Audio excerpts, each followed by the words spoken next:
Бүгін біз 2016 жылғы Microsoft Word бағдарламасының интерфейсіне жалпылама шолу жасайтын боламыз. Ең алдымен бағдарламаны жүктейік. Байқап отырғанымыздай бізді келесідей интерфейс қарсы алды. Осы жақта ең алдымен сол жақтағы панельге назар аударайық.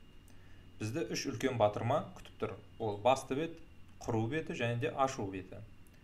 Осы үш батырма негізгі беттегі мына бөліктермен тікелей байланысты. Басты бет дегеніміз ол осы жалпы ашылып тұрған бет, құру батырмасы мына бөлікке сәйкес келеді, яғни біз жаңадан құжат құра аламыз, немесе белгілі бір қалыптарды, яғни шаблондарды қолдана аламыз. Байқап отқанымыздай, резюме жазатын болсақ, немесе біреуден сұхбат алатын болсақ, арнайы шаблондарды қолдана аламыз. Барлық шаблондарды көру үшін другие шаблоны батырмасын басу керек. Ашу батырмасы сіздің құрылғыңызда сақталған басқа да құжаттарды ашуға мүмкіндік береді.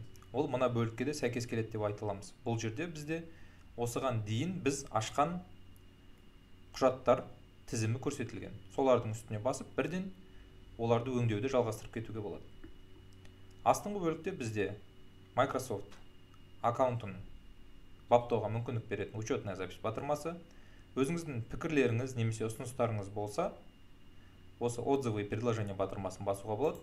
Қысқаша ғана смайлик жібере аласыз, немесе толық өзіңіздің пікіріңізді жазып жібере аласыз. Ең астында баптаулар батырмасы. Дәл қазір біз главныйны бассақ, басты бетке қайтадан ораламыз. Енді ең жоғарғы бөлігіне назар аударайық.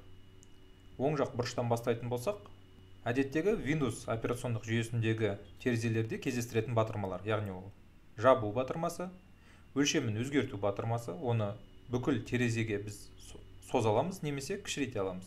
Және де свернуть батырмасы, ол осы бағдарламаны мына төмендегі тапсырмалар панеліне жинап тастайды. Дәл осылай. Кейін сұрақ белгісі ол анықтама, яғни осы Microsoft Word бағдарламасының анықтамасын көрсететін веб-сайт ашылады. Одан кейінгі батырма ол да пікірлерді қалдыру батырмасы, яғни сәл басқаша ұйымдастырылған. Одан кейін орналасқан біздің аккаунтымызға сәйкес келетін ақпараттар. Енді бұл тек бастапқы қосылғанда ашылатын бет. Біз көбінесе жұмыс деген кезде осындай бетпен сәйкес келеміз. Бұл беттің қандай ерекшелігі бар? Оң жақ жоғарғы бұрыштың кейбір батырмаларын біз атап өттік. Бұл жерде аталмай қалған тек қана мына батырма. Ол осы интерфейсті баптауға мүмкіндік береді. Қарап отырсаңыздар, мына лентаны толығымен жауып тастауға болады. Яғни бізде тек қана жұмыс аумағы ғана қалады, тек мәтін жазатын бөлік. Кейде адамдар осы батырманы басып алып, интерфейстің жартысын жоғалтып жатады. Показать вкладки деп басатын болсақ, бізде әрбір қалташалар, яғни вкладкалар атаулары шығады, бірақ олардың ішіндегі заттарды ашу үшін біз тінтуірдің батырмасын басуымыз керек болады. Әдетте толығымен барлығын ашып қою үшін осы күйде тұрады.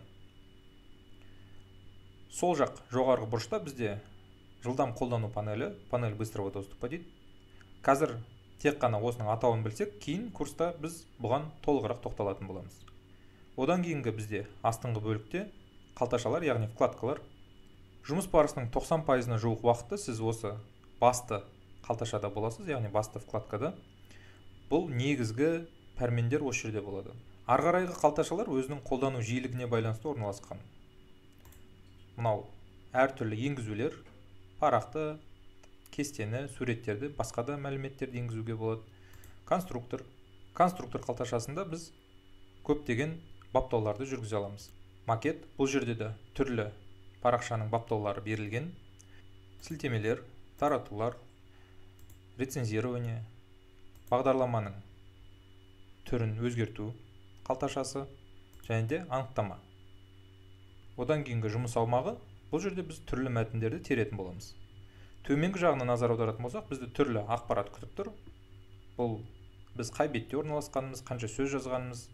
Мына бөлікте біздің мәтініміздегі түрлі қателіктерді көрсетеді. Ол тікелей сіздің таңдаған тіліңізге байланысты болады.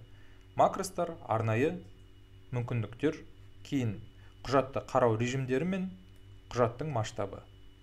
Осымен біздің бағдарламамызға жалпылама шолу аяқталды.